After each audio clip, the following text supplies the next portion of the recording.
hadir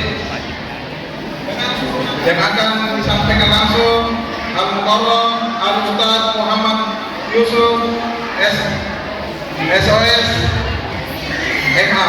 Kepada beliau kami persilakan. Assalamualaikum warahmatullahi wabarakatuh.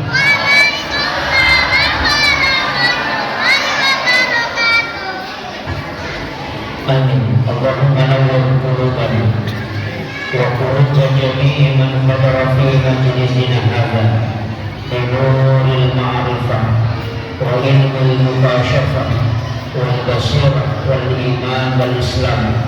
Ya Fattah ya Alim, iftah qulubana wa qulubahum futuhal arifin. Rabbana iftah bainana wa baina qaumina bil haqqi wa anta khairul fatihin. Amin amin ya rabbal alamin. Alhamdulillahilladzi rafa'al mustafa manasibal insani wal usra wa ja'ala israhu min Makkah muqaddasi fi lailatin wahidatin ayatal kubra. Wassalatu wassalamu ala asyrafil anbiya'i wal mursalin sayyidina wa maulana wa habibina wa syafiina wa ala alihi wa ashabihi wa sahabatihi ajma'in. Allahumma salli ala sayyidina Muhammadin tibbil qulubi wa dawaiha wa afiyatil abdali wa shifaiha wa nuril absari wa diyaiha wa ala alihi wa ashabihi ajma'in. Saya pakai bahasa Indonesia, bahasa Bugis. Ada yang mengerti tidak mengerti bahasa Bugis ada? Siapa yang tidak mengerti bahasa Bugis? Wah, tidak ada ya? Bugis semua. Oh iya. Begini. Peristiwa Isra dan Mi'raj narek pomelo ki bicara hakikat dari Isra Mi'raj adalah Nabita diteguhkan hatinya pertama, yang kedua diperlihatkan semua yang diceritakan Al-Quran. Makanya dinuriyahu min ayatina, untuk memperlihatkan tanda-tanda kebesaran Allah. Jadi mapapulai tingkatannya lagi kita mana sininna mereka dari langit pertama sampai ke 7 Nabi dinampakkan. Kemudian surga dan para penghuninya kita mana, neraka dan para penghuninya juga dikasih. Malaikat yang menjaga tiangnya aras juga diperlihatkan. Jadi tidak ada Nabi yang pernah jalan-jalan di surga dan neraka kecuali Rasulullah. Nabi Adam hanya dari surga turun ke bumi, tapi Rasulullah dari bumi naik ke surga. Itu kan keistimewaannya Rasulullah. Kemudian Nabi bisa melintasi langit, yang Nabi Isa bisa melakukan itu atas izin Allah, karena diangkat ke langit. Tapi Nabi Isa diangkat ke langit hanya di langit kedua, tidak melewati sampai langit ke-7. Nabi sudah sampai ke Sidratil Muntaha. Jadi begitu mulianya Nabi sehingga kedudukannya bisa sampai di bawahnya arsy. Makanya linuriyahu min ayatina, untuk memperlihatkan tanda-tanda kebesaran Allah. Kemudian yang ketiga, ia lagi pakai kasak nabita alat untuk sifat bicara langsung ke Allah Ta'ala. Dan itulah modal yang dikasih kita pada hari ini, yakni sholat. Jadi dekaga ibadah kilalanda agama yang langsung diminta Nabi mengambil karena tidak bisa dikirim. Malaikat tidak bisa ambil. Jadi itu sampainya malaikat hanya mencatat, yang dia catat sholatnya. Adapun tentang diterimanya atau tidak itu urusan Allah. Malaikat yang catat pahalanya, dan dia menjadi saksi bahwa hamba sholat. Tapi untuk isi sholat malaikat tidak tahu. Ini penting saya sampaikan. Jadi itu sampainya ternyata kasih dia sembarang. Karena satu-satunya ibadah yang tidak bisa merangkum dua masalah hanya sembahyang. Boleh dicontoh, orang haji nonton TV itu tidak masalah. Orang puasa nonton TV tidak masalah. Orang sholat nonton TV pasti batal. Iya, haji kita orang bicara dari batal tapi sholat kita bicara pasti batal. Sholat. Jadi semua ibadah yang diperintahkan oleh Allah hanya sholat yang totalitas. Denawat di mandre, denawat di bicara, dan semua dihormat oleh Allah. Biasa ketawa aku tanami, bagian kesampai jalur Ustaz Sarah dan Maraja Saten. Saya kasih tahu, kalau kau tanyakan itu masih keliru. Mestinya kau tanyakan kenapa sholat ada keras, ada kecil, ada suara yang disirkan, ada dijaharkan. Sholat Isya 2 rakaat jahar, 2 rakaat sir. Sholat Maghrib 2 rakaat jahar, 1 rakaat sir. Sholat subuh sir dua-duanya. Sholat duhur asar 4-4-nya disirkan. Kan begitu. Jadi kenapa begitu? Karena sholat itu zahir wal batin. Harus ada ruh, ada jasad. Ini yang penting. Tapi matu sempayangnya boleh gendro. Ia lo sempayangnya nas perintahnya kepada Allah Ta'ala sebenarnya Rasulullah yang minta. Nah sama angka memang nas sempayangnya Nabi sebelum Rasulullah. Walaupun Nabi adalah dia dari pertama. Ya kok kita reka uji makna Nabi minta wa awal, dia yang pertama, wal akhir, dia juga yang terakhir. Nabi populer di hakiki pacampuran yang dilahirannya. Kan begitu. Kenapa? Karena yang pertama diciptakan adalah Nur Muhammad. Imun terima dia lewat kalimat lahiran dan minta. Makanya salawat juga ada 2. Angka salawatnya Nur Muhammad, angka salawatnya al-Malaikina dan minta. Salawat Nur Muhammad itu disebut salawat Jibril. Maka dia bacaan sallallahu ala Muhammad.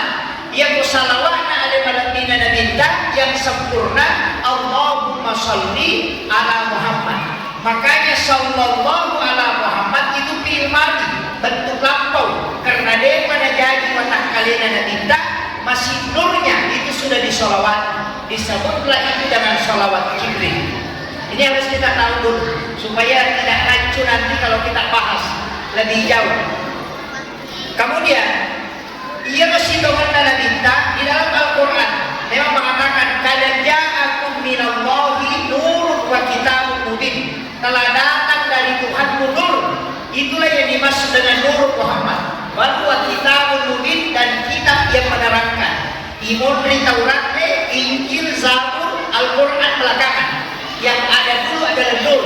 Itu adalah nur Muhammad. Dari situ Nabi Adam diciptakan. Belum turun Nabi Adam dipancani. Wattunna isuru masalawat Nabi Adam, dia akan protes. Angka ketika pancani biolog agar rasa malaikat ada. Maka dari Nabi Adam, apa yang diciptakan sebelum itu? Kenapa saya mesti berselawat? Kemudian mengatakan dia adalah Nur Muhammad. Nabi Adam ingin melihat itu dan diperlihatkan. Malaikat Jibril itu mengangkat sayapnya dan cahaya itu muncul di bawah sayap Jibril. Karena Jibril pun tidak bisa melihat nurnya Muhammad. Makanya dia kasih lihatkan di bawah sayapnya. Itu diperlihatkan saja. Dari situ Nabi Adam menundukkan kepala dan sujud di tanah sampai tersungkur dan matanya buta. Ayat itu riwayat Nabi minta nigi baca salawatnya Nabi Adam narikupang kita wena baca syahadu anna Muhammadar Rasulullah. Dia cium kedua ibu jarinya, dia usapkan ke matanya 3 kali sambil membaca salawatnya Nabi Adam. Uradena buta matanya yang tutawe nani surori papasena pengalatan. Dia kocek maka kacamata cukup baca itu. Marhaban bika ya habibi qurrata aini ya Rasulullah. Apa lagi? Doanya pendek. Jadi makanya cukup pagi tapi kan biasa ulama kita. Kalau orang asal dia pertemukan begini. Kedua ibu jarinya baru dia cium ke hidung. Ketika orang mengatakan asyhadu anna Muhammadar Rasulullah, baru dia usapkan ke matanya 3 kali. Itu Nabi yang jadi tidak akan buta matanya hingga dia meninggal. Pendek doanya, marhaban bika ya habibi qurrata aini ya Rasulullah. Apa lagi? Belum. Yang kodeta pelayan pakai yang kedua untuk supaya tidak buta matanya. Kalau berwudu pada saat membasuh muka jangan tutup mata. Itu obat batuk.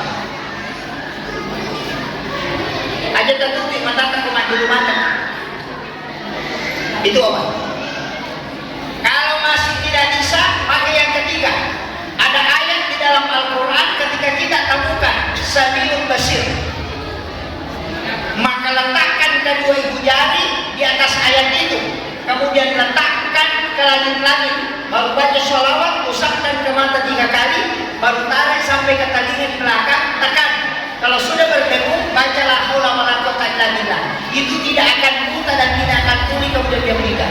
Tidak akan berubah, itu dua nikmat Allah. Kalau masih tidak hafal, pergi ke toko kacamata. Yang terakhir. Makanya Nabi itu berselawat. Semua Nabi berselawat. Nabi Ibrahim itu dikenal dengan selawat yang biasa kita baca.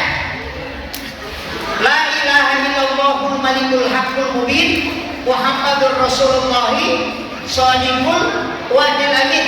Di pintu Ka'bah itu ditulis. Makanya 4 baris itu di pintu Ka'bah, di situ tertulis La ilaha illallahul malikul haqqul mubin Muhammadur Rasulullah shadiqul wa'dil amin. Itu 400 ulama berkumpul baru bisa ditetapkan tulisan itu di pintu Ka'bah. Tapi siapa yang membaca pada saat tawaf wadah, mengangkat tangannya kemudian baca ayat itu 7 kali, doa itu kemudian dia usapkan ke matanya, kemudian dia tahan di dadanya, kemudian berdoa, insya Allah tidak akan meninggal kecuali masih kembali merusak Baitullah. Itu dipakai ulama itu. Dan siapa yang membaca 100 kali sesudah sholat duhur, kuburan masuk ke jalur, tabaca ke siratu, maka tidak akan fakir dia hingga anak-anak. Itu janji Nabi. Tabalang merah. Itu Muhammad. Cari saja gambar Ka'bah, baru lihat ada itu di pintu Ka'bah, pas kain terbelah itu. Di situ ada La ilaha illallahul malikul haqqul mubin Muhammadur Rasulullah shadiqul wa'dil amin. Orang kalau mencium Hajar Aswad itu juga bagus dibaca. Kalau tidak hafal ya sabar lagi. Iya. Kemudian kita bahas dulu sholat. Ia sempajangnya maka dah kau nak pangkang kesah berarti dia alat, bukan tujuan. Sekali lagi, kalau sholat itu bukan tujuan, tapi dia adalah alat. Makanya berunta pangkang kesah nama turun Allah Ta'ala lauri atanna untuk si sumpulan si bawa atanna kau kena butuhkan. Disebutlah sholat. Ia kumadosa na nelo mamolo sampai jatuh asana. Ia ko angka na cingay na nelo mamolo sampai jatuh haja asana. Ia ko bingung na nelo pitte si dia agak na nelo masampaja sampai jatuh na istihar asana. Kan begitu. Ia ko nelo ijo na nelo milodok sampai jatuh na usahabi asana. Kan begitu. Ia ko pure majene pancingene na nelo mamolo sampai jatuh na jene asana. Ia ko tame ko ulana ko Allah Ta'ala masih dia na nelo mamolo ko Allah Ta'ala sebagai penghormatan tahiyatul masjid sana. Makanya sholat itu 2 rakaat bisa sama, tapi bisa kedudukannya sama hanya karena niat. 2 rakaat sampai jam tobat, sampai jam sunat duha sama, pelaksananya sama, gerakannya sama, tempatnya sama, tapi bisa beda hanya karena niat. Kenapa? Berarti sholat hanya tujuan, hanya alat, bukan tujuan. Kembali bodoh tujuannya, opini anak. Nanti ini harus diluruskan dulu karena banyak orang keliru. Nasa dia sampajanya tujuan, padahal bukan. Itu alat, sama dengan handphone. Handphone itu alat, tujuannya pakai telepon. Nah begitu. Komeki lo Jakarta, wadini mangoto, tapi si tangaulan apa letuk. Ya komeki makapala, batang sepetang pening. Ya komeki pesawat di Majang, tapi aku mata di bongin Cina Palada. Begitu juga sholat. Kalau sedekah butuh diamalkan, dimakan orang sedekah kita baru bisa berjalan prosesnya. Orang disuruh doakan belum tentu sampai karena 40 yang menghalangi doa. Tapi kalau sholat itu tidak ada, perantara tidak ada, langsung tembus ke langit. Dari situlah kenapa Nabi dikasih alat untuk sifat bicara langsung kepada Allah Ta'ala, disebutlah sholat. Ini penting dulu saya luruskan supaya kita tidak keliru memahami sholat. Nah sebab kita tahu kurang di masa sempadan apa dulu dong? Kan banyak begitu. Padahal as-sholat di mana ad-du'a, ia itu sempadannya dong. Kadang-kadang kita assalamualaikum warahmatullahi wabarakatuh, apa itu dong? Itu sudah lewat Pak. Minta di dalam sholat. Kenapa ada sholat taubat? Selesai sholat baru taubat, masuk kok. Di dalam sholat pada saat kau sujud minta apa kesalahan. Nah sama hukum itu mas sampaja, nah betul. Ia betul pura mas sampaja sudah ada yang menghalangi. Kan begitu. Makanya diawali dengan takbiratul ihram, seluruh tubuh, jiwa dan ruh itu menghadap. Tidak boleh matanya kelilipan, ini kecil-kecil makanya. Kan begitu, tidak boleh banyak gerakan. Magai, nasabah namu watak kalebe menguloto. Yang ketemu puasa biasa menonton sinetron. Kan begitu. Nah ini penting. Makanya sholat itu adalah alat. Tadi dimakan HP, melo dipakai mengulang surah Allah Ta'ala. Jadi itu apa yang minta? Ya kau ke masalah pasti sholat. Sakit dia sholat. Itu malah saya minta masuk pajak. Ukilalan kesampaian dan milu pakun. Yuk itu tuh malasa tapi saya masuk pajak. Kan seperti itu. Ia kumatakan pulang dari minta nikmat sekali sholat karena istirahatnya ruh ketika dia bersama Tuhan. Coba. Tapi maka itu ke Pak Ustaz, jolo-jolo, mantap di persoalannya. Nanti saya akan beritahu mana kedudukannya sholat, mana kaifiyatus sholat, mana adabus sholat, mana hakikatus sholat. Kan ada nanti di situ. Kan nanti ada masuk kaifiyatus sholat, al-hakikatus sholat, kemudian ada pembagian sholat. Jadi nanti kalau pembagian sholat agak berat. Apalagi kalau ada sholat tuh apalagi. Saya sering kasih tahu begini. Angka wajujuta masih dipakai lo pasai, masih dipakai seluruh pacama, tapi dia tuh masih dipakai masa pajak. Kadang-kadang. Ya, kan banyak segitu. Ya angka wajujuta masih dipakai seluruh pak bupati, mestinya lebih malu kita pakai kata dengan Allah. Jadi ini masih kaifiat ada. Apakah dijaga itu? Yang pengelolaan agama kan bahasa Farsi itu apa? Yang pertama an-nadhafah, yang kedua at-tuhur, yang ketiga at-tazkiyah, yang keempat as-sakah. Kalau an-nadhafah itu pacicerema yang dilihat oleh mata. Kalau at-tuhur itu hakiki, kalau at-tazkiyah itu hati, kalau as-sakah itu harta. Ya kumacarema salah satunya yang baik, maka itu pasti tadi bersampaian. Dan itu hadis. Saya rinci satu-satu dulu. Ini pampulan di mana gini. Tapi ayam mau terseresa, saya akan rinci satu-satu. An-nadhafatu minal iman, at-tuhuru satrul iman. Itu beda.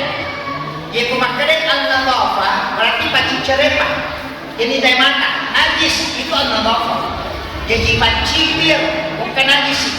Tapi angka agak-agak macarema, tapi dia pita. Namanya at-tuhuru. Paci hakiki, jadi dasar. Maka ada yang kotor pura majene, yang majene kan paci hakiki.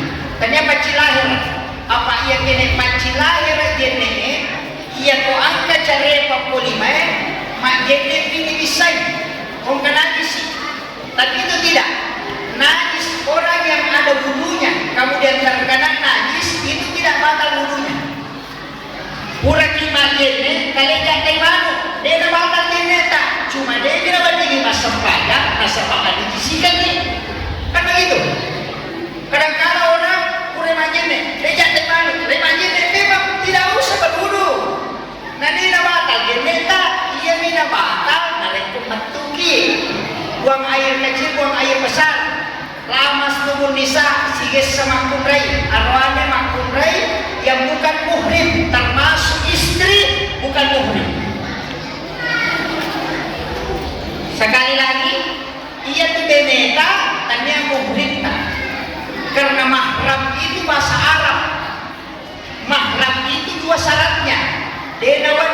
digauli, tidak boleh dinikahi.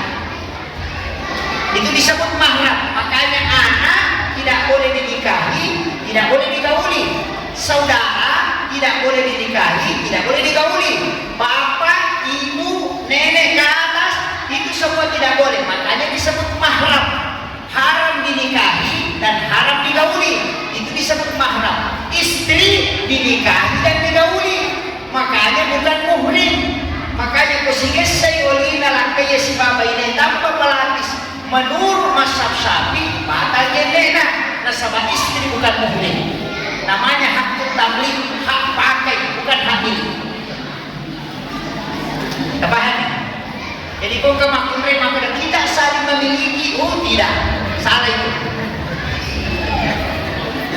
Ya, bukan saling memiliki, tapi engkau punya. Sebenarnya begini. Kalau hak tamlik contohnya begini. Dia dimiliki, tapi dia tidak memiliki. Maka dia setelah Ustaz, contohnya, ia komeka beli HP. Kadang saya mau beli HP. Itu HP kalau saya sudah tawar kemudian saya bayar 1 juta. Apakah HP itu milik saya? Kalau saya sudah bayar, milik saya. Pertanyaan sebaliknya, apakah HP itu memiliki saya? Tidak toh? Jadi kalau saya mau beli HP baru, boleh? Hah? Ya boleh. Kan begitu. Makanya dari sini Mata Syafi'i mengatakan orang yang mau menikah 2 kali tidak boleh meminta persetujuan istri. Kenapa? Karena dia yang dimiliki.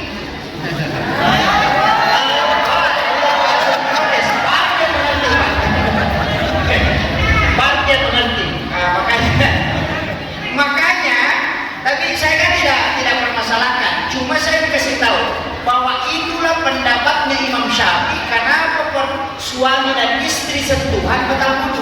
Karena di situ dia mengambil dasar. Yang banyak orang salahkan bahwa terlalu ketat. Bukan ketat, memang pakai analisa. Jadi kalau Imam Malik kan beda. Lamas tubuh nisa itu adalah berhubungan badan. Jadi kalau hanya sentuhan biasa tidak masalah. Nanti kelamin dengan kelamin baru batal wudu. Kan begitu? Nanti ini kan masalah. Nah, saya kembali bahas.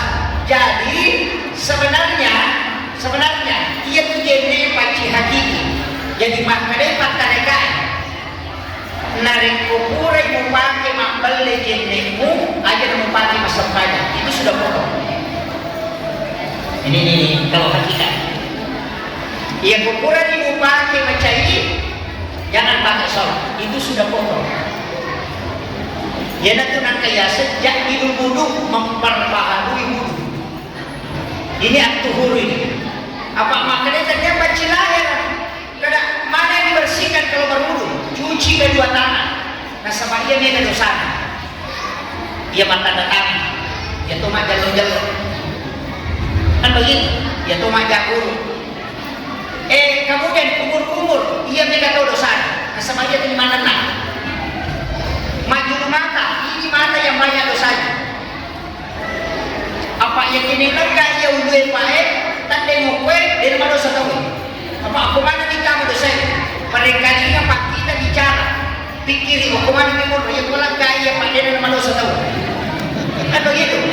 Makanya yang dibersihkan dalam wudu yang paling banyak bagian kepala. Kumur-kumur, hidung, muka, kepala, telinga. Nah sebab di sini unsurnya paling banyak. Jadi itu nak kalian tu jenis panci hakiki. Yang biasa jenis terluka. Dia lukai jenis karena sebab kita. Yang itu pantas sahaja maka dan melihat wanita batal wudu. Artinya melihat dengan syahwat batal sebab majari matamu. Ini pentingnya. Jadi ini kita bahas bertahap dulu supaya dia tak salah. Nah, kemudian selesai itu pakaian. Ia pakaian ini dua rupa. Angka mempaci lahiran, angka paci hakiki. Makanya haram itu ada 2. Ada haram lisatiha, ada haram ghairiha. Ia pun lisatiha bendanya, darah, anjing, bangkai, babi,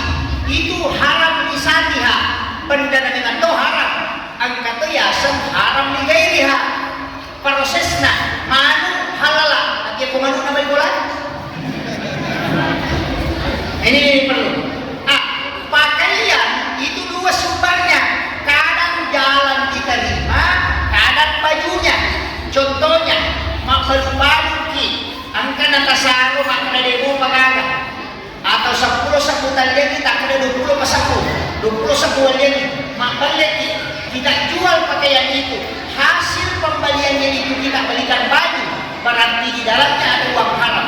Makanya hadisnya dengan kita Bukhari Muslim, siapa yang beli pakaian dengan 10 dirham, 9 dirham uang halal, 1 dirham uang haram, kemudian dia pakai sholatnya tidak diterima. Dia nak kena pengalatan, dia nak kena kita dia sah, makanya dia diterima. Berarti sholatnya bisa sah, cuma tidak diterima sholatnya. Pada kau ke kepala desa, maka tidak laporan, tapi ditolak. Namun maka tidak bagian nama sebuah laporan, kalau laporan tidak diterima. Sama dengan baju tadi. Mulai jadi mau mandi dulu. Saya belum masuk ke ada musola ini, baru masih pakaian ini. Kemudian termasuk pakaian yang tidak jelas sumbernya, hati-hati pakai sholat.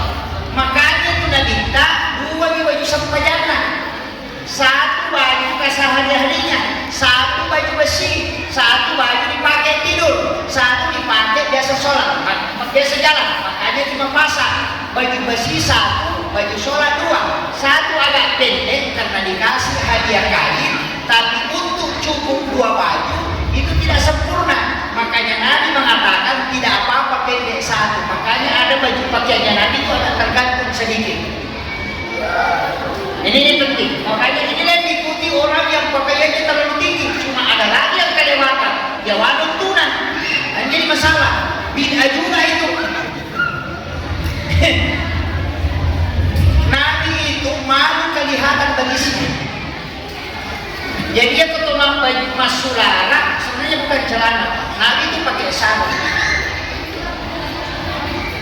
Itu sunnah itu pakai sarung. Yeah. Jadi itu di atas mata kaki. Tapi usahakan jangan kelihatan betis. Karena Nabi itu kelihatan betisnya malu. Dan kalau sholat lutut kelihatan itu batal sholat. Karena aurat laki-laki lututnya sampai ke pusar. Antara lutut dengan pusar. Kalau perempuan, aurat perempuan di bawah ini jadi aurat. Jadi awana sadana makunre itu aurat, rambut wanita aurat, kemudian perjalanannya juga aurat. Yang bukan aurat adalah muka, wajahun, tapi yang di bawah ini tidak masuk wajahun. Makanya ya muka makunre masali sabak, nah kelihatan di bawah ini menurut Syafi'i itu batal sholat karena auratnya kelihatan. Ini bahaya. Makanya talkum wanita yang paling aman yang pakai karet di sini. Yang dari Malaysia itu talkum Malaysia itu talkum Syafi'i. Jangan ditarik ke bawah sini. Itu bahaya Pak. Kalau ini kan bukan wajah Pak. Ini perempuan harus tahu. Yang kedua, rambut wanita itu aurat. Kelihatan 1 lembar batal sholat karena auratnya kelihatan. Nah syarat sah sholat menutup aurat. Makanya wanita pakai dalaman. Ini penting. Tapi kadang yang kesal sahabat mempertolaknya pakai renda-renda kecopotan. Kelihatan rambutnya kayak antena begini. Nah ini jadi masalah. Kalau laki-laki tidak masalah. Cuma laki-laki kalau 3 lembar rambutnya menutupi jidatnya pada saat sujud disebut makruh sujudnya. Makanya pakai teh songkok. Songkok tujuannya menghalangi rambut supaya tidak turun ke bawah. Tapi mega tahu masuk kue itu jadi masalah. Mestinya diangkat sedikit supaya jidat ini menyentuh lantai pada saat sujud. Kemahan. Ya dia beri tahu dulu enak mau dia tak songkok.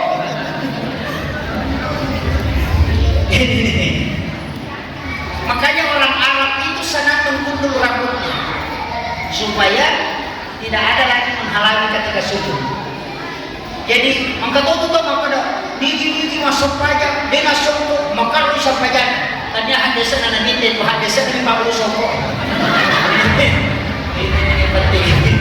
Saya harus luruskan supaya orang tahu. Kadang-kadang kita karena kebiasaan kita pakai langsung kita hukumi. Makanya songko yang pakai sepajak bukan pakaian sholat. Songko itu bukan pakaian sholat, cuma dia dipakai sholat. Beda. Kalau yang pakaian sholat, yang menutup aurat, nah itu pakaian dipakai sholat. Tebahnya, makanya koronewe, namun tidak biasa tuh sampai jangan. Yang penting tak tutup posisinya sebagai nah begitu. Makanya kalau dia pakai sarung sampai di bagian sini tidak sholat. Sudah sah karena auratnya sudah tertutup, jadi memakai dia cocok. Tapi bagi wanita makruh hukumnya menggunakan niqab. Dia namanya dipakai cadar, makruh menggunakan cadar ketika sholat. Makanya orang tawaf itu dilarang pakai cadar. Kemudian orang wukuf tidak boleh pakai cadar. Kalau ada orang mengatakan cadar itu wajib hukumnya, saya tantang itu. Kenapa? Seandainya dia wajib, dia harus dipakai pada saat wukuf. Padahal dia disuruh cabut. Berarti ketika dilarang dipakai pada saat wukuf, berarti dia bukan termasuk pakaian penutup aurat. Itu harus ditahu. Kadang-kadang kita karena semangat agama, hukum dilupakan. Mengatakan harus pakai cadar itu bagus, karena bisa menjaga pandangan. Tapi jangan melompatkan hukuman cadar menjadi wajib.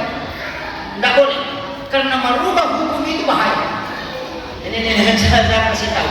Jadi cadar seandainya dia wajib, gampang sekali hukumnya. Seandainya dia wajib, dia harus dipakai pada saat wukuf.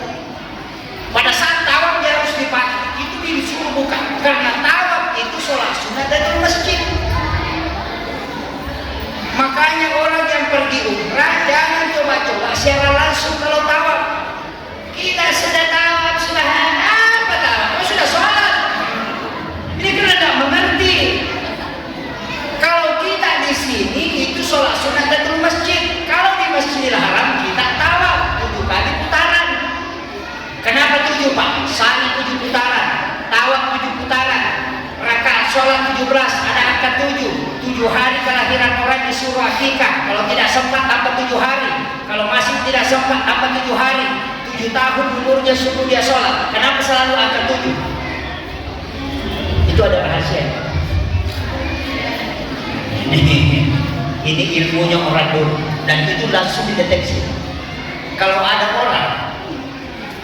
orang tidak menikah di umur 21 sampai 28, maka nanti di umur 38 baru mau menikah. Kalau mau lihat orang sukses, lihat di bawah umur 30-40. Kalau dia berhasil di umur 35 sampai 41, berarti dia bisa menajak kehidupannya sampai mati. Tapi kalau dia tidak kaya sampai umur 40, tidak bakalan kaya sampai mati. Begitu-begitu. Hitung itu. Itu sudah dideteksi Pak. Jadi umur 43 di situ mentok. Kalau sudah 44 umurnya dan tidak kaya, ya maka tahu kan itu. Maka dia pun tak kere-kere oleh Yasin. Tapi kalau dia kaya di bawah itu, berarti dia bisa sukses ke atas. Jadi umur yang sudah ditentukan itu sebenarnya kaya dengan tidak dilihat di umur 43 ke atas. Itu angka 7 Pak. 7 bulan kandungan syukuran, 7 hari kelahiran akikah. Kalau tidak sempat tambah 7 hari. Kalau tidak sempat tambah 7 hari. 7 tahun umur suruh sholat. 7 tahun umurnya anak masuk SD. 7 tahun kemudian masuk SMP. 7 tahun kemudian masuk perguruan tinggi. Kalau 7 tahun disuruh sholat, 10 tahun pukul kalau tidak sholat karena menghadapi 14 tahun. Kalau ada anak tidak bolong sholatnya dari 7 sampai 14, maka tidak usah kau suruh di sholat pada umur 14 ke atas, karena sholat sudah melekat pada diri. Tapi ketika bolong-bolong sampai 14, maka kau akan suruh dia sholat sampai tua.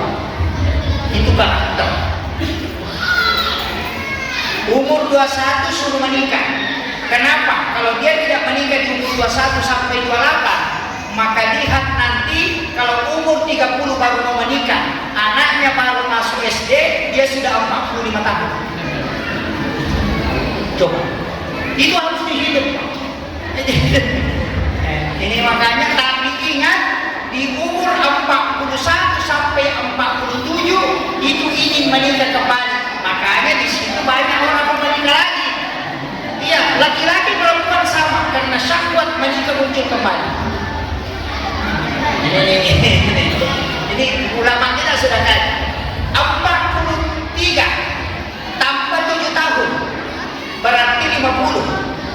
rentang 2 tahun. Kalau kena penyakit yang membuat kita drop, berarti tambah 7 tahun. Insya Allah tidak melewati. Tapi kalau di situ kena penyakit tidak membuat tubuh terlalu drop, maka bisa masih tambah 7 tahun umurnya ke depan. Itu analisa ulama. Jadi ada guru saya tidak bilang, kalau saya tidak sakit sampai bulan 8, berarti umur saya masih bisa tambah 7 tahun. Tapi kalau saya sakit sebelum bulan 8, maka umur saya sudah tidak mencapai itu. Dia sakit 8 hari, langsung dia bilang, saya kemungkinan meninggal tahun sekian. Dan itu terbukti, 100 hari sebelum meninggal dia sudah tahu. Itu analisanya ulama itu luar biasa. Itu ilmu kasyafi. Jadi tidak semua bisa pakai. Saya pun sendiri kadang bingung hitung-hitungnya. Kenapa bisa dia dapat? Oh, ternyata analisanya ulama itu ada analisa hitung-hitungan. Dia kan begini, tawaf 7 putaran, sa'i 7 putaran. Orang sujud itu 7 anggota tubuh yang sujud, 2 kaki, 2 lutut, 2 tangan, 1 kepala. Langit itu 7 lapis, tanah itu 7 susun. Coba. Sholat itu 17 rakaat, di dalamnya anak angkat 7. Makanya orang tua dulu kalau ada uangnya 77, wah, Indomina nasanya. Dia nak campur di kupung kamu mana sedih. Kan begitu. Itu saya tak pakai yang begitu, Pak. Cuma angka 7 ini ada hitungan. Tapi ulama kita kadang tidak pakai. Itu ilmu hikmah. Ilmu hikmah itu Pak berat, karena dia tidak masuk dalam analisa hukum-hukum. Dia itu masuk dalam analisa kaidah. Istilahnya kaidah ilmu qasyaf. Saya kasih contoh kalau mau tahu ilmu hikmah. Hadisnya begini. Dimakruhkan atau tidak boleh kalau orang makan itu melangkahi makanan yang ada di depannya. Tidak boleh. Biasa kan di sini ada ayam, ada ikan, di sini ada sayur. Kadang tangan kita mengambil dia jauh kayak eskapator. Itu tidak boleh. Itu larangan dalam hadis. Hikmahnya apa? Ya kau angkat kau mandre, nama tel kali mana nama pemal pakarnya, ya kau ingkar lurus ya tu tahu malah bisa saja. Dan rezekinya susah, pasti susah. Ya nalene suruh mengurus sundale, aja nanti aja bisa selesai. Yang kedua, ini ilmu hikmah. Wanita kalau makan itu dilarang membuka mulut ketika mengunyah. Jadi ya pemakai waktu raya dia buka timunah hanya pada saat menguap. Laki-laki tidak.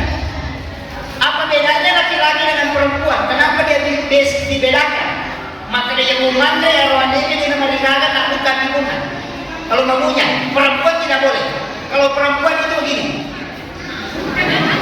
Ternyata itu isyaratnya ya kau kemakun remandre dia buka timunah pemakai, maka setiap malam suaminya pengantin baru. Tebahan. Demo tebahan. Maka dia komedi taparapa ikimut ya sede pada tu ikimut ya wan. Tebahan. Yang demo tapai aku berutong. Itu ilmu hikmah itu. Jarang orang tahu Pak. Makanya orang tua dulu itu belajar ke ulama lebih banyak dia konteksnya lari ke hikmah. Nah sebab ilmu itu yang susah didapat, harus belajar sama waliullah. Saya pun dapat dari ulama. Kalau di kitab boleh susah Pak. Nah, hampir kita pastikan susah, kecuali kayak Kansun Najwa Surur karangan Sayyidul Hamid Al-Qudsi bisa kita dapat. Ada orang di situ.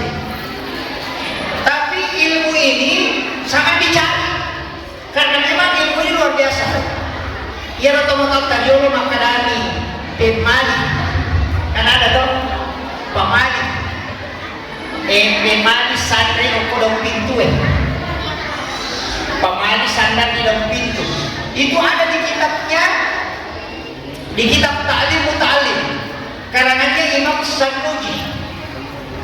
Kalau kita buka halaman 16 kayaknya sampai 24. Siapa yang sandar di daun pintu itu 40 hari rezekinya tertolak. Makanya dilarang.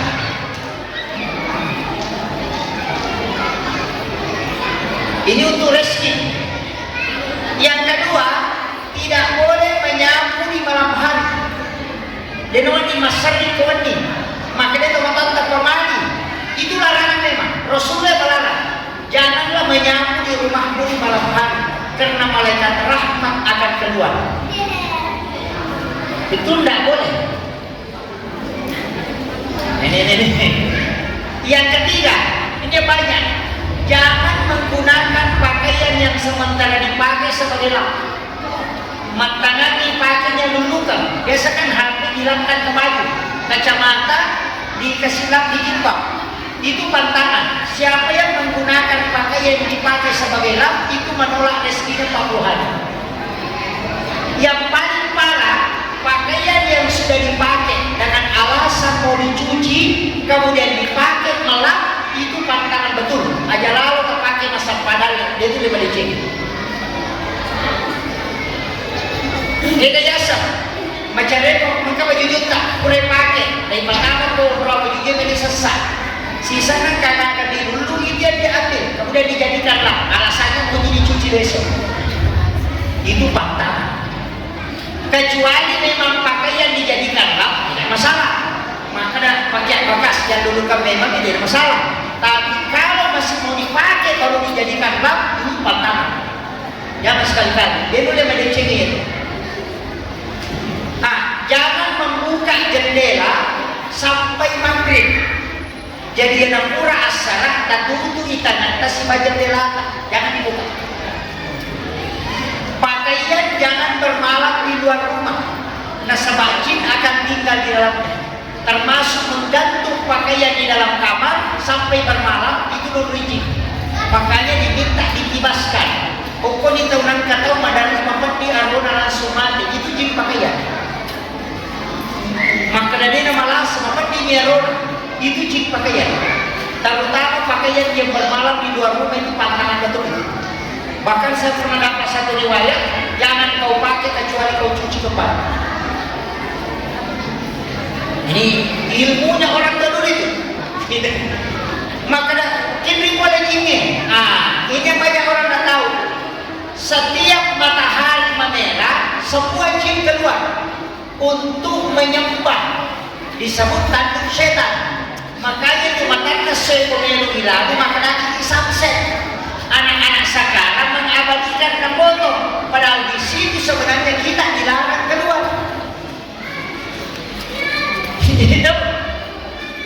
Yo, ini bilang matanya sampai bunyi. Oh, ini sunset. Oh, dia kejar tempatnya setan menyembah. Ini masalah tau. Nah ini saya mau pusing anak sekarang ini. Justru Nabi menyuruh suruh anakmu ketika matahari memerah, suruh dia masuk ke dalam rumah. Ya tuh si anak aku masuk surah mana? Ini jadi masalah. Ini ilmu. Wah ini sudah 6:30 Pak. Oh sudah jam 3. Saya sudah ceramah 1 jam ya. Oke, saya kembali. Tidak usah bahas terlalu panjang. Itu ada 21 Pak. Termasuk makan dalam keadaan junub bagi laki-laki. Kuraki berhubungan, nah kemudian belum mandi, kemudian makan. Kalau mau makan, kalau sudah berhubungan langsung berwudu. Makanan yang masuk ke dalam tubuh itu sebenarnya itu tidak berwudu dalam keadaan junub. Nanti kan mempengaruhi sholat itu. Mulai dari makanan yang haram itu yang tidak baca basmalah. Makanya kalau orang mau minum, itu ambil minuman pakai tangan kanan, itu sunnahnya. Kalau kiri berarti makruh, bukan bid'ah ya, makruh. Karena kebalikan sunnah itu makruh. Masuk ke masjid mendahulukan kaki kanan sunnah. Kalau kaki kiri didahulukan makruh. Kalau keluar masjid mendahulukan kaki kanan makruh karena sunnahnya kaki kiri dulu. Jadi kebalikan dari sunnah itu makruh. Itu harus ditahu. Jadi kalau orang mau tidur dia tidak berwudu makruh hukumnya. Mau mandi tidak berwudu makruh hukumnya.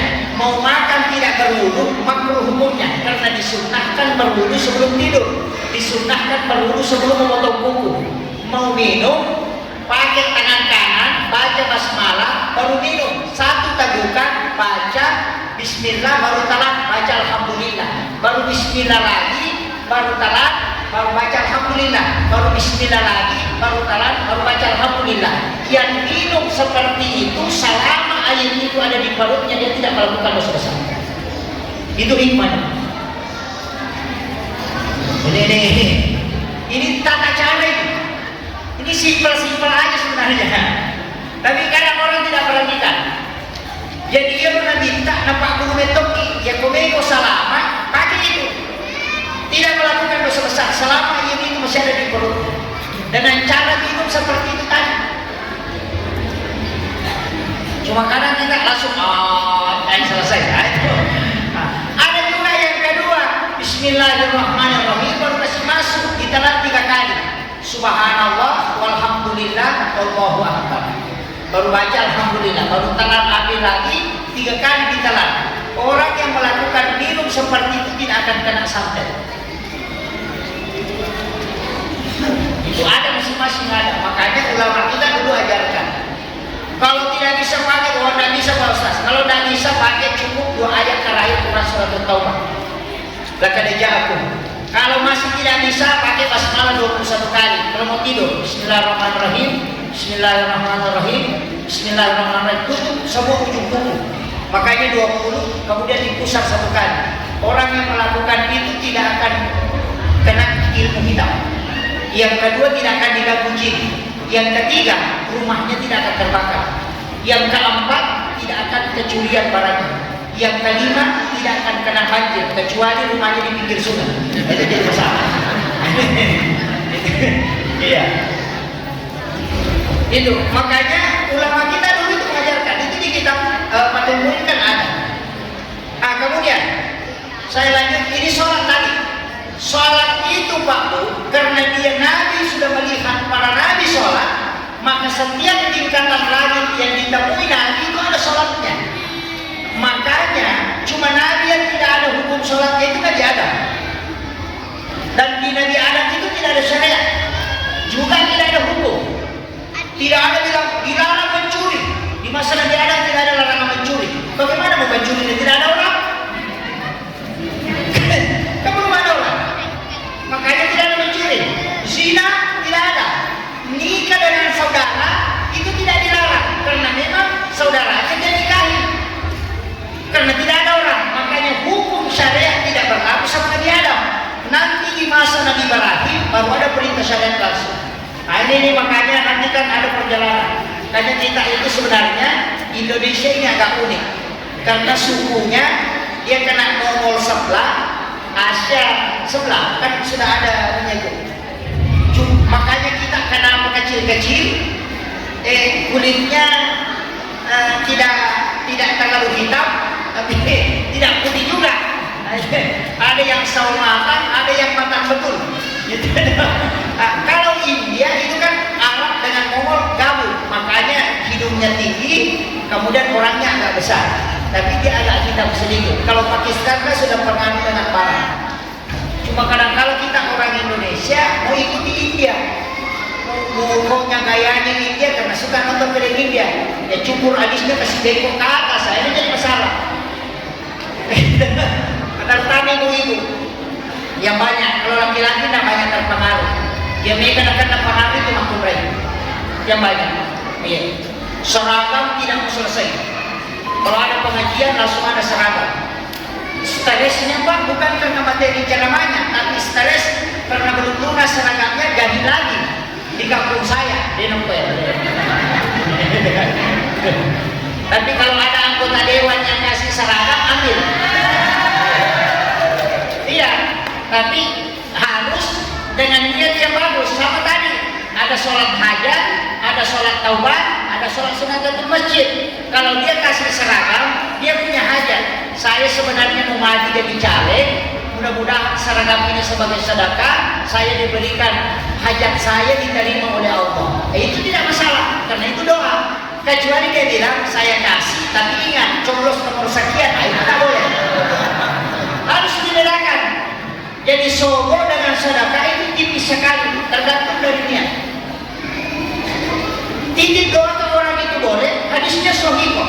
Rasulullah mengatakan siapa yang tidak punya keturunan, sudah lama menikah tidak ada keturunannya, cari 7 orang miskin di kampung itu sedekahi pada hari Jumat, minta dia mendoakan kamu, karena 7 orang miskin berdoa mengalahkan 40 ulama. Orang caleg bisa datangi orang miskin 7 orang, baru dia sedekahi di hari Jumat, baru dia kasih tahu, doakan saya punya hajat untuk menjadi anggota dewan. Itu tidak masalah, nah dibolehkan. Yang tidak boleh, ini beras kau ambil, ini sarung, tapi coblos nomor sekian. Nah itu sombong. Tapi orang yang disombong dan menyogok itu tidak berdosa. Tidak.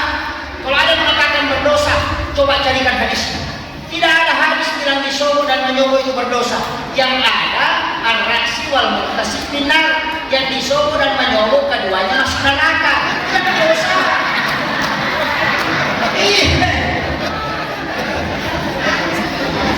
Ini harus ditahu, beda hukumnya dosa, beda masuk neraka. Kalau dosa bisa taubat, kalau neraka tidak diterima taubatnya. Itu bahaya. Ini dari jam situ. Kemudian saya ambil hakikat langsung supaya kita tidak, ini sudah 1 jam lebih. Begini, sholat subuh ulama mengatakan itu dari Nabi Adam alaihissalam.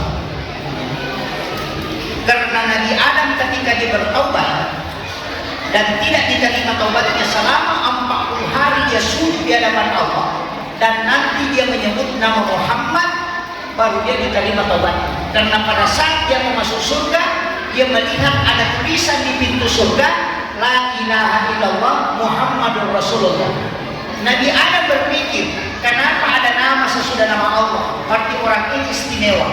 Maka setelah itu Allah menegur, siapa yang mengajari engkau nama itu Adam? Dia mengatakan tidak ada ya Allah. Cuma saya mengingatnya ketika saya mau masuk ke surga, di pintunya ada kalimat itu tertulis. Allah mengatakan, seandainya engkau tidak menyebut nama itu, maka aku akan tidak menerima taubatmu selamanya. Dari situlah ulama kita mengambil kaidah, dega pak doangan letu hukum Allah Ta'ala, karena pintu langit tidak terbuka kalau tidak bersalawat ke Nabi. Dega sepanjang masa narik modena salawat telodin. Itu kunci. Makanya sholat subuh disebut sholatnya Nabi Adam, karena sujudnya 2 kali sebagai tanda kesyukuran. Maka dia pahami ya bongka agak murus najia selesai, atau angka agak murus nadegaga pagangkan nama dia bagaimana penyelesaiannya. Kau tidak tahu ujung pangkalnya, sujud terakhir sholat subuh menurut Allah, Allah akan bukakan pintu. Itu hati ini. Angka anak saja maka dia baca. Jadi punang anak sujud sholat subuh kita ini. Ia dosi nareko walang parang dia nagana. Angka anak masih sekolah, angka to ingran melo ibaja. Dia na melo sidapi dale sujud baca Quran sampai loro itu boleh mengilau. Allah akan cukupkan dalam 1 tahun. Itu sholatnya Nabi Ibrahim. Waktu Nabi suruh iri anak Ismail dan diganti oleh Allah sehingga dia sujud 4 kali. Ia dosi sampai jangan saran. Ya bongka ingrat tadi itu wajah, maka minta disujud tarawih sholat asar, Allah akan cukupkan harta kita untuk membayar utang. Sampai jangan saran. Itu untuk Nabi Nuh. Kemudian sampai jam mengarigi itu sholatnya Nabi Isa ketika dia sujud di hadapan Allah 3 kali, karena dia diangkat ke langit dan diselamatkan. Mari nak katalu, karena itu 3 keistimewaan yang diberikan. Makanya ya kau angkat tahu pandiran ni hati, angkat tahu cacaki, malanda kita cacak, benci sama kita, sujud baca Quran sampai yang mengalami itu boleh mengilau dong, dia akan dibukakan pintu hati, dilembutkan hati. Ya to sinare ko dega kisah tajama, loki tangka rogi ki, mandara ki dan nejaki, angkat tayo kerjasama na kalaseti, napusay ki jama-jama. Sholatnya Nabi Musa itu di waktu Kisah ketika dia nyasar di negeri Madian, dia sujud 4 kali di hadapan Allah, baru dibukakan pintu oleh Allah. Maka dia guruntak, ya pun kamu jangan ada yang jadi sini namuluye masussaman sujud pancampuran sampai jadi saya memberi mengindah doa di tengah malam nanti Allah akan memberikan petunjuk kepadamu. Minta khusus dia dalam pakai minta atau angin dipakai itu betul.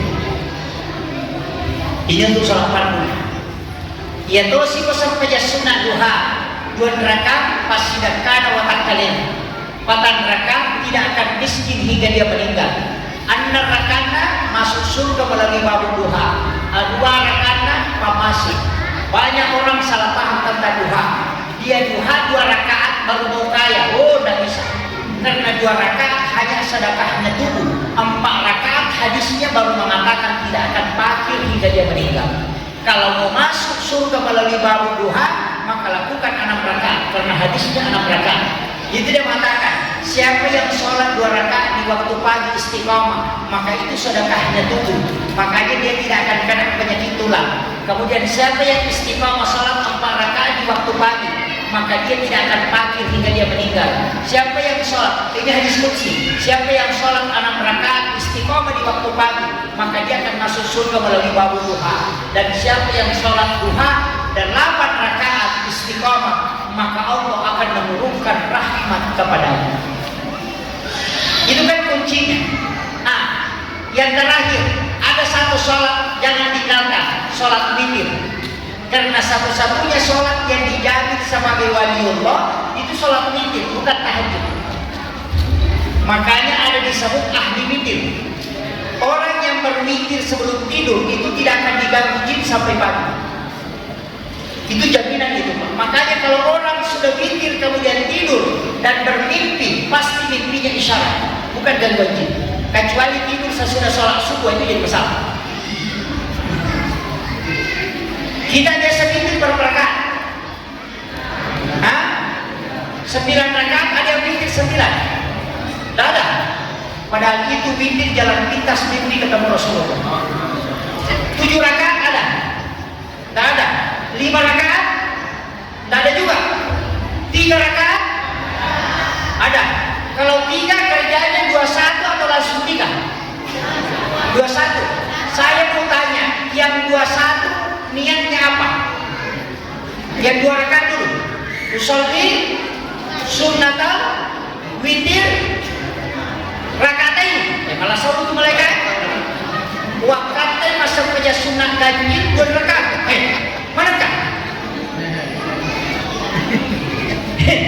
Coba, di sini banyak salah Pak, karena tak ngaji kita. Coba, bagaimana niatnya? Usolli sunnatal witir rakaatain. Wakatnya masa kerja sunnah ganjil 2 rakaat.